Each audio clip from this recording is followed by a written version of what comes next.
Okay, question 95. Vincent, let's do this. This is a nice question. I mean, you are really playing around with the statement of financial position. So you've got a trial balance. We know what the profit is going to be. So we can almost fit that in, to be fair, 8810. So straight away I can fit in here 8810, right? I mean, I know that's what the profit is going to be. They tell me. And let's just begin at the top. So what do I have here? Let's work through this. So I'm looking for the non-current assets. Like, I think a good idea is always to label these to give yourself an idea of what's going on. So when I look at my non-current assets, here I have my equipment accumulated depreciation, 4,500. I'm doing these from scratch. So in a way, trying to pick up what an equipment that costs 17,500. It seems this is the only non-current asset that we have at play. We don't have any others. Typically, in this type of question, if you did, you'll just add them together. So that's 17,500, 17,500, and then you have 4,500, I believe. Let's just quickly scroll up again and see that. There you are. 17,500, 4,500, giving you a figure of 13,000 as your carrying value, right? And that's done. So let's just tick those. Let's just tick those. What we then see are current assets. So we know we have an order of liquidity. So what you should have really is your closing inventory. First of all, 7,850, closing inventory, 7,850. Then you should have your trade receivables. And the question says that what they've done is that they have a policy of recognizing trade receivables less the accumulated, less the allowance for doubtful debts, right? So it's just the policy. I mean, this should really be on its own. You should have the two of them separate. So you should have trade or sales ledger control account, and underneath you should have the allowance like that. But now we have, you know, like, so for example, here your sales ledger control account is 7,800, 7,800. So you have 7,800 here, and here you have 840. So they're telling you that you can just do it as one number. 7,800, take away 840, which is 6,960. Your trade receivables 6,960, right? Then of course you have prepayments and bank. These are your classic current assets. Let's look at the prepayment here. Your prepayments are 3,200. That's prepayments, 3,200. 3,200, where is it? 3,200. 3,200. And your bank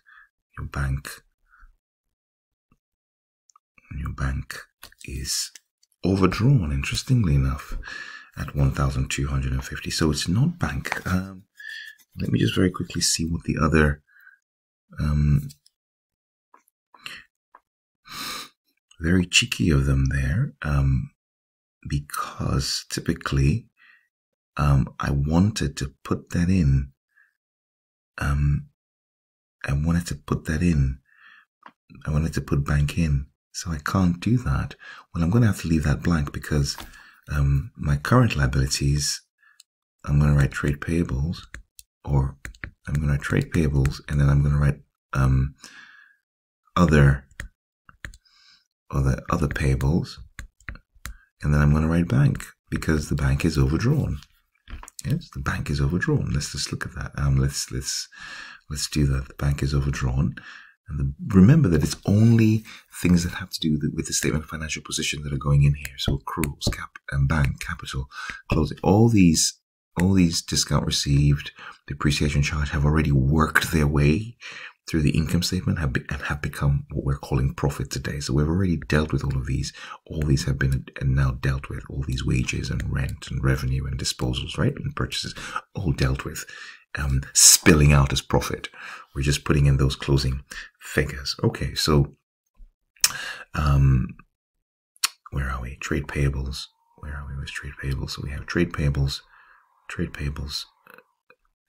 Let's just deal with that bank. It's 1,250 overdrawn. Yes, very quick. Don't fall for that.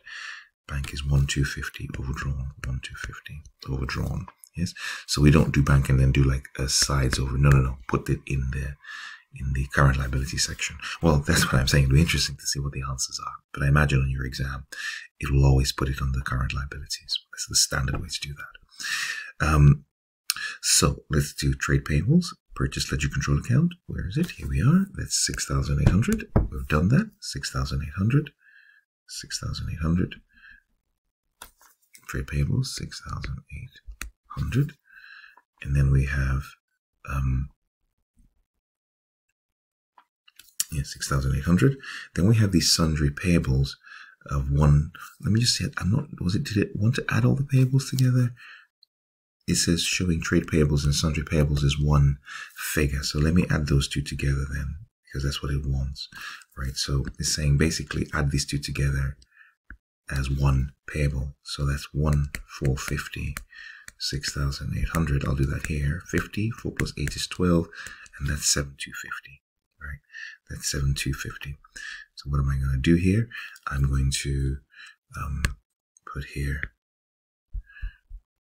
I'm going to put 7,250. I'm going to write trade and other payables. Right, so that's taken care of. Let's flick through. And sundry payables. So we have these guys done. Very good. Let's look at what else we expect to see. Accruals, 750. So I'm going to put the accruals in. Accruals, 750. Okay, great. Now let me just put in the capital, 17,000, because I've seen that. And of course, I'm taking off the drawings. Yes, and those are my drawings of 8,000. Drawings of 8,000. Oh, sorry, there's VAT as well. So VAT, let's do VAT. 2,950. It's a liability. It's on the credit side. So they have a net liability there. VAT 2,950. I feel like there's one thing I'm missing, but I'm going to look for it. My drawings are 8,000. Drawings are 8,000.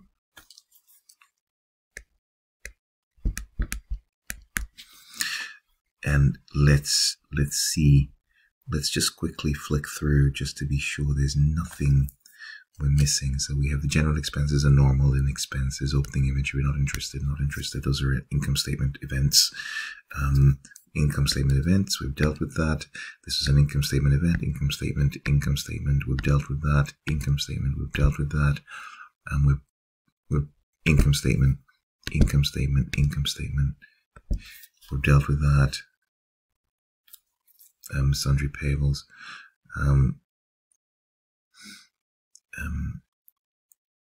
sundry payables. Yes, we've dealt with that. We've dealt with that. Well, that's the income statement. We've dealt with that. We've dealt with that, and we're done. Let's see if it all adds up. Let's see if it all adds up. So very quickly, let's do the. This is the current assets 7,850 plus 6,960. Plus 3,200. That's 18.